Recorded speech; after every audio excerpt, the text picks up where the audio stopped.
এই কল ৰেকৰ্ডটো ভালকে শুনিব দেই, একদম বহুত গুৰুত্বপূৰ্ণ তথ্য আছে ইয়াত। মই প্ৰাগ নিউজৰ পৰা দেৱজিৎ নন্দনে কৈছো। মই আপোনাৰ পৰা এটা কথা বিষয়টো ইতিমধ্যে আপুনি গম পাইছে। প্ৰাগ নিউজৰ ফালৰ পৰা আপোনাক আচলতে আমি জানিব খুজিছো যে আপুনি অকণমান ক'ব নেকি ঘটনাটোৰ সম্পৰ্কে? প্ৰাগ নিউজৰ কাৰণ কি ইয়াতে হেৰি চলি আছে যে সিদিনাখন মই চাইন কৰি আহিছো যে মই ক'তো ক'ব নালাগে বুলি। মোৰ ষ্টেটমেণ্ট যেতিয়া লৈছে ওচৰত মানে মই হেৰি হৈ আছেতো মই ক'লে মানে বস্তুটো তাহাঁতে আকৌ বহুত বেয়াকে ল'ব হৈছে, কাৰণ কি সেইটো এটা হেৰি হৈ গৈছেতো। মই নিয়মত মানে এইটো বিষয়ে ক'ব নালাগে মানে সেইটো। সেইখিনি বুজি পালো বাৰু, কিন্তু কথাটো হৈছিলে আপুনি সেইদিনা যিটো প্ৰথম দিনাই আপুনি তেখেতক লগ পাইছিলে সেইটো বিষয়ে মই ক'লে মানে আকৌ মোৰ ইয়াত বহুত হেৰি হয়তো লিগেল চিষ্টেম বিলাক হেৰিবিলাক বহুত ষ্ট্ৰিক্ট হয়, লজ বিলাক।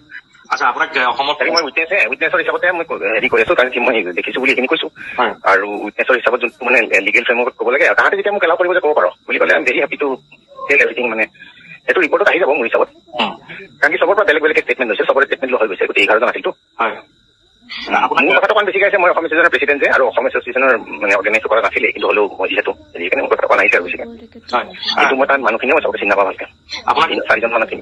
লিগেল প্ৰচেছ এটা থাকে, কাৰণ কি এটা হেৰি ইনচিডেণ্ট ইজ হেৰিটো আননেচাৰেল ডেথৰ আণ্ডাৰত আহিছেতো, গতিকে সেইটো এটা ইয়াৰ পুলিচেতো সেইটো কৰিবই লাগিব, এটা ইনভেষ্টিগেশ্যন এটা সেইটো কৰিছে। আৰু চবৰ পৰা ষ্টেটমেণ্ট লৈছে, গোটেইকেইজনৰ পৰা লোৱা হ'ল অলৰেডি। আমাৰ চব গোটেই হেৰিবিলাক তাহাঁতে ডিটেইল ইনভেষ্টিগেশ্যন কৰিব।